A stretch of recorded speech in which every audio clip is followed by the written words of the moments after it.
Michigan is known as the automotive capital of the world. With the 2014 North American International Auto Show now behind us, what are some of the trends we'll be seeing for this year? Hello and thanks for joining us. I'm Laurel Hess and this is Comcast Newsmakers. Joining me now is Jason Stein, the editor of Automotive News. Thank you so much for joining us today. Pleasure to be here, Laurel. I'm sure you spent many days and many hours overseeing and checking out everything at the auto show this year. Were there any big wow moments, or what did you walk away with from that show and say, this is going to be the big new thing this year? Well, I mean, besides the buzz being back, because, I mean, let's remember that 5 years ago, it was carpet and cars at Cobo Hall. I mean, the automakers, the Detroit automakers were coming out of bankruptcy. There was a lot of issues with sustainability. Would they survive? 5 years later, what a different picture. The big thing for us is product. The fact that these companies are coming with a ton of great product. When you look at the introduction of the Ford F-150, which has an aluminum, huge aluminum component to it, was the buzz of the show. There's no question.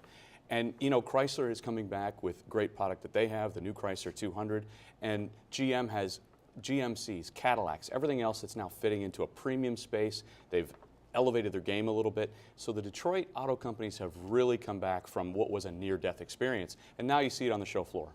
And all this talk of, the foreign auto companies taking over, it seems to be we're able to get over that fear and have some fun. There was a lot of fun, new technology and really new interesting things that came out of this show. Yeah, and I mentioned the Ford F-150. So what Ford did with its aluminum, major aluminum componentry that was on the truck, is it set the bar for a whole new way of looking at vehicles, a whole new way of MPG, a whole new way of getting more mileage out of your truck, which is something that will affect the industry going forward. That's a huge fun factor. That's a huge change factor, frankly. To have a Detroit auto company go in there 5 years after the carnage of what happened in 08 and 09 and really set the bar on some new technology going forward was phenomenal. But there are a lot of other things here too. Connectivity is huge, and the consumer wants to be connected with all of their other devices on a regular basis, their smartphone, Bluetooth, music, and everything else. And car companies are responding by adding more of that technology into vehicles on a regular basis, making it more seamless, making it more efficient, and making it fun for the consumer to transition from their personal lives outside of the car into the car, and doing it safely, by the way. So really it sounds like responding to consumer demand, which Yes. is great. The big buzz that the local media were reporting on were these new cars that were going to drive themselves. It sounds like that's no longer something in the faraway future that's happening. Yeah, it's not. Autonomous driving is already here to some extent. When you look at what Mercedes-Benz introduced last year with the new S-Class, it's got enough technology on there to drive itself to some extent anyway. Not literally, but when you look at lane departure systems and all kinds of technology that allow the vehicle to be a smart vehicle on the road, you've got a lot of that technology already there, but more are coming. And Volvo introduced something at last year's Frankfurt show that essentially said that, with a push of a button, that their vehicle can take over the road for a limited amount of time. You'll see more of that coming. Audi's been working on that. Mercedes is working on more advanced systems. So autonomous driving will get here, but the question is whether or not the infrastructure is ready, whether the other vehicles on the road are ready to handle autonomous driving cars and non-autonomous driving cars. There's a lot of things to work out there,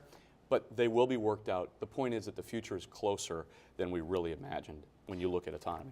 You mentioned the auto show just visually and product-wise, much bigger, better than it was 5 years ago. That must be a direct reflection of the fact that the U.S. automakers are doing a lot better than they were 5 years ago. Hugely. I mean, they're profitable. They're investing more money into product. Their balance sheets have been cleaned. This is a whole new game, and everybody now is almost at the same level. And interesting when you look at not only the American car companies, but the international car companies, and how product is starting to diverge, how segments are shifting. Last year, a Mercedes introduced a $29,000 CLA. They can't make enough of them. It is so popular. BMW responded with a $30,000 vehicle, and at this year's show, Kia and Hyundai came out with two vehicles that are now up north of $40,000 and $50,000. So you see all kinds of car companies moving into all kinds of new segments that you never would have imagined before. And what it's doing is it's creating opportunities for the consumer to really have more choice than they ever have before, with product that's great quality, interesting design, great technology, and price points that are frankly, reasonable for everybody, because money is so cheap, cash is still available. there could be a warning sign there, by the way. We're seeing a lot of longer-term loans, 70, 80, 90-month loans. Well, we want to make sure, and somebody out there in finance at these automotive companies hopefully is doing that we don't end up in the same situation because, you know, let's face it, giving loans to people who probably had no business having them in the first place is a big reason the automotive industries ended up where they were. Yeah, and we're watching to see whether or not there's a bubble there as well. You know, a bubble in the car industry the way there was a bubble in the housing industry. Are people being overextended? We are seeing that loan terms are getting a lot longer. Money is still incredibly cheap, right? So will that be an issue going forward? Will that be an issue that you have consumers overextending themselves into vehicles where transaction prices have risen considerably? Last year, there were record transaction levels. So, you know, we're in a safe area here so far. The products have been good. The sales rate has come back strong. Will that sales rate continue? And will inventory start piling up? Because that's where incentives started to get poured on, 4 or 5 years ago. Incentive spending was a huge concern. We've seen a bit of a tick up of that in the first quarter this year. Do we even care about the price of gas anymore? I mean, that's all we heard about when it was $4, maybe $5 a gallon, and that seems like forever ago now. Things have sort of moderated, and we hear less and less talk about, fuel cells being the wave of the future. Yeah, when you see, the price of unleaded at $3.50 a gallon, this is not where some car companies placed their bets a few years ago. Fiat brought in a Fiat 500. A Fiat 500 at $3.50 to $4 a gallon doesn't make as much sense as it did at $6 a gallon. But the price of fuel hasn't risen. So demand for those vehicles in markets that are not Miami, or not Austin, or not New York City, where they might make a little bit more sense, where they're a little more trendy, a little more chic, demand has fallen. And we've seen that in other parts of the country related to EVs and hybrids. We haven't really seen the sales rate that we thought. But those product decisions are made so far in advance that now you have a hybrid sitting on showroom lots everywhere because they had to be there. And we're talking about, I know some of the automotives discontinuing some of those electric and hybrid vehicles. But the good news is, it's true, is it not, that selling an SUV is a lot more profitable for a car company, a car dealership, than selling a little fuel-efficient vehicle. So if they're still able to do that, then that's better for all of us. Absolutely huge. Profitability on the truck side, profitability on the SUVs. Crossovers have been huge. If you're in the market for a vehicle these days, chances are you're considering a crossover first, not necessarily a sedan. That's equating into higher profits. It's equating into a better bottom line for these automakers that can now offer an array of options. But when you see Jaguar entering into the crossover market, you know that the landscape has shifted, really. It sounds like, though, the U.S. automakers are now, again, competing on a level playing field with some of the foreign competition, when in years past we've heard so much about, the new trends and technology was really being driven by the foreign automakers. Yeah, I mean, what Cadillac has done, for example, with its Q infotainment system is really try to go after some of those other premium car makers. And, frankly, that has as much technology as anything else and is a top consideration, when it comes to the consumer and what they're looking for. You don't have to just go to a premium car company now in order to get the kind of, facets that you would expect. All right, good news, good news, good news. It's great to hear it. Thank you so much for joining us. Thank you. Jason, thank you again. Coming up next, we will hear from Matt Roush. He is the editor of the WWJ Technology Report. He'll be joining us to talk about technology in cars. So don't go away. We'll be right back.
The auto industry is always bringing new technology to consumers, whether it's for safety, entertainment, or for innovation. What things will be a reality in 2014 and in the near future? In addition, how safe are we staying when it comes to technology in our vehicles?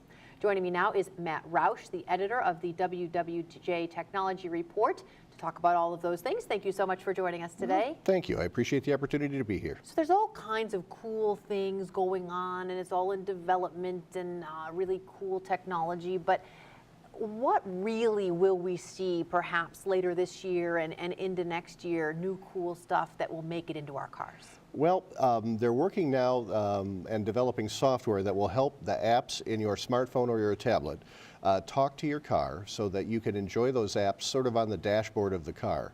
And what we're seeing more... Flappy Birds? Well, maybe, but you have to be stopped. Yeah, the car has to be in park, for that to happen. That's another major issue we can get into is driver distraction. But a lot of these car makers are now going to essentially instrument panels that are a long TV. Essentially, it's a 3-foot long, 1-foot high television. And when you turn the car on, you can configure it however you like so that it will show you whatever information you want it to within probably some basic federal safety guidelines, like it has to show you how fast you're going and how much fuel you have, that kind of thing. But you're going to have video screens around the car displaying information rather than traditional gauges in many vehicles.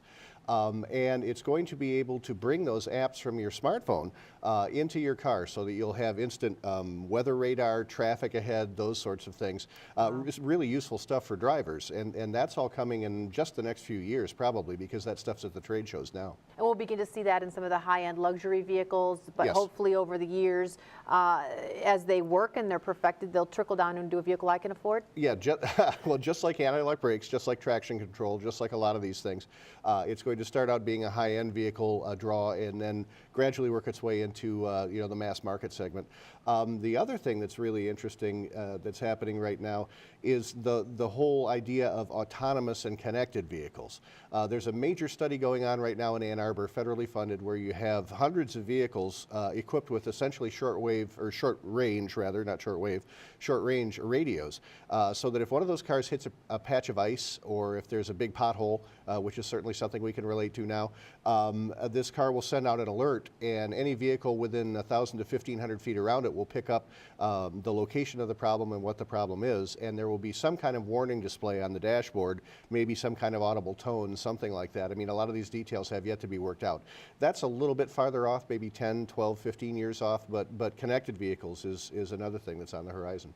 While the automakers are spending a lot of time and money and energy developing all this cool technology and stuff to make our vehicles safer, are they forgetting that there's a mandate out there that the MPG in our vehicles has to be 54 miles per gallon by 2025? Are we thinking about that? Are we headed in that direction? Yeah, oh yeah. They're developing billions of R&D. They're devoting billions of R&D to that right now. There's two major ways you can do that. You can make the powertrain more efficient, or you can make the vehicle lighter so that it requires less fuel to move it.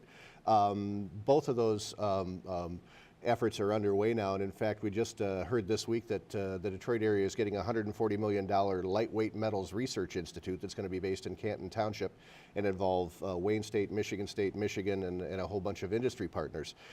There are ways to make the vehicle, it's estimated, 30 to 40% lighter and have it still be just as strong as it is now. The other end of the equation is the power plant. You're seeing vehicles now with just these tiny little displacement. I mean, what we would have laughed at before in terms of cubic inches. A 1-liter car, that's a tiny little engine, but it operates now at such high RPM, and they use turbocharging and boosters and that sort of thing. And those tiny little engines produce a fair amount of horsepower now at very good MPG. Then there's also the whole idea of hybrid and electric vehicles. You've got Tesla talking about a $5 billion battery plant somewhere, which could change the game for electric cars, all electric cars. I've heard this somewhere before. Fuel cells are going to change the game for the future. And so how do we really know? Doesn't it all depend on gas prices? And if we stick to this this 2025 mandate, and what's going to really emerge as the big winner, and how can you win when you got to plan now? Well, it's going to be an and future rather than an or future. I think there's not going to be any one particular technology that's going to win. There's going to be a variety of technologies available because we need all of them to meet that MPG goal. And I mean, it may be extended a little bit, but I still think there's a national effort behind really getting our vehicles to be that efficient.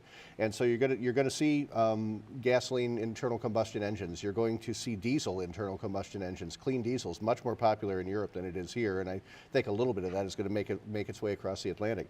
You're going to see hybrid vehicles, and that includes a whole spectrum of hybrid vehicles with vehicles with just slightly more powerful batteries so that the engine stops and the air conditioner keeps running when you're stopped at a stop sign. To full hybrids, like we traditionally think of hybrids, like a Prius or the Ford hybrid vehicles, where the electric motor runs the car until you get up to about 40 miles an hour.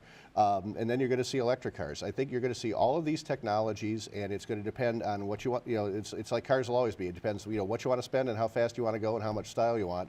And there will be a variety of choices within those parameters. Is there any one automaker or one segment of vehicle that's sort of leading the charge, leading the way when it comes to safety, technology, cool innovations, foreign automakers versus U.S.? How do they all compare? I think the U.S. automakers obviously have taken great strides in quality these past few years, although, as we've seen from Toyota and now General Motors, no one is immune from the occasional serious quality problem. But I think, what I see is a whole bunch of really smart people. Here in the Detroit area, we have more engineers per capita than any place else in the world working on all of these problems. And you have international automakers also here. You have the Toyota Technical Center in Ann Arbor. You have, technical centers from other foreign automakers here as well. And, they're all working towards these things. I don't think anyone is really head and shoulders above the rest right now. Although I do have to say there's a lot of buzz in the media, at least, about Tesla and what they have been able to do with an electric vehicle. Now it's at a high price point. It's a $100,000 car, although they're talking about, I guess, a $40,000 or $60,000 one, and $40,000 isn't really out of the realm of possibility for most people these days. I mean, what's the average now? Somewhere in the upper 20s, right? So that's essentially where the industry is at this point. And I think it's the most exciting time for the car business since Henry Ford. I really do, because there's so many things happening at once between infotainment and bringing the internet into your car, connected vehicles, autonomous vehicles, and all these advanced powertrains. It's a fascinating industry right now. It really just seemed with the technology alone, just take everything else out of it, that we've, just like computers and our cell phones, that everything's changing so quickly, and it is extremely exciting time. And if my car can work as good as my cell phone, okay, then we'll be there. They're working on it. Thank you so much, Matt. Thank you. Coming up next, we will speak with Sherry Muir-Irwin, the president of the Automotive Women's Alliance. Stick with us.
In January of this year, General Motors announced that it had named Mary Barra as the company's chief executive officer. She is the very first CEO, female CEO, in the company's history.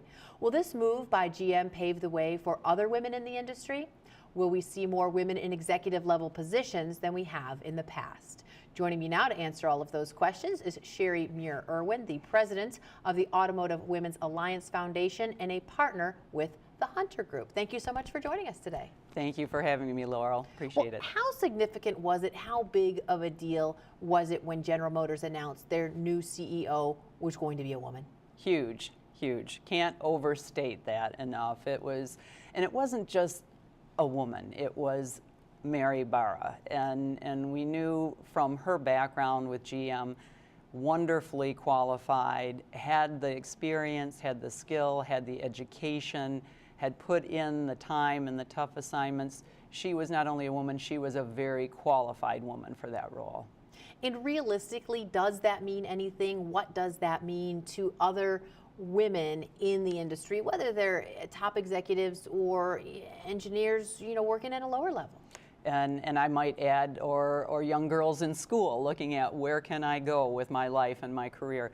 It meant tremendous things. The main thing being it can be done. It can be done with the right background and experience and skill and the right circumstances and opportunities. It can be achieved, the top, the pinnacle. What are the trends as far as other women in the industry, the number of women entering the industry, perhaps the compensation levels of women versus men these days, and still the struggle with retaining women once they're in the industry doing well, and then for various reasons, usually family related, deciding to exit the industry? Yeah, a lot of good points that you bring up in that statement, Laurel. First of all, I think in terms of what we're seeing in coming into the industry, women are coming into the industry. The key is retaining women in the industry, but I think retaining and attracting women with the technical background and having the technical skills that are going to be required really going forward in not only the automotive industry, but so many industries right now is going to be key for success. As far as women entering and then leaving because of family, personal pressures, that's always been a real challenge for the industry, not only automotive, but again, I draw a wide range in terms of industries affected by that. It comes down to really trying to balance the personal life and the work life, which in talking with so many high-level executives in the automotive industry, I've had the opportunity to do so. And their thought is you really never can totally balance it. At certain weeks you put in 110% into the job. Other weeks you might be able to slip away for a 3 p.m. soccer game for your daughter and see it. But in the end, you hope it all evens out. But it is going to be an ongoing challenge. And one woman did tell me a key to that is having the right partner. That helps. A support system in general, the right partner, the right boss, the right co-workers, just having that all kind of in place. Absolutely. The support system, both personally and professionally, having the right mentors that are going to be able to, and whether it's another female executive, whether it's a male executive, having someone there to help not just show you the ropes, but help you direct your career and punch those tickets that you need punched to qualify you and get you to the point where you have the requirements, you have the background to be considered for these key roles. Your organization, the Automotive Women's Alliance Foundation, sort of helps women, young women, early by providing scholarships, guidance, camaraderie, if you will, to put women in the auto industry and help to keep them there. Absolutely. A support system. Our mission is to empower and advance women in the automotive industry. And not just women already there, but women who are aspiring to be there. And we've given almost $200,000 in scholarships since AWAF was formed as a 501c3 corporation back in 2001. And we're looking to break that $200,000 mark this year. How important is it I mean, you know, we make this goal to have more women, but why? Why is diversity in the workforce, having, you know, just not diverse cultures and backgrounds, but when it comes to gender as well, how is that helpful? Yeah, well, I think there have been so many studies that have shown that companies are more successful when their leadership, when their workforce reflects their markets and reflects the people in society that are buying their products, buying their services.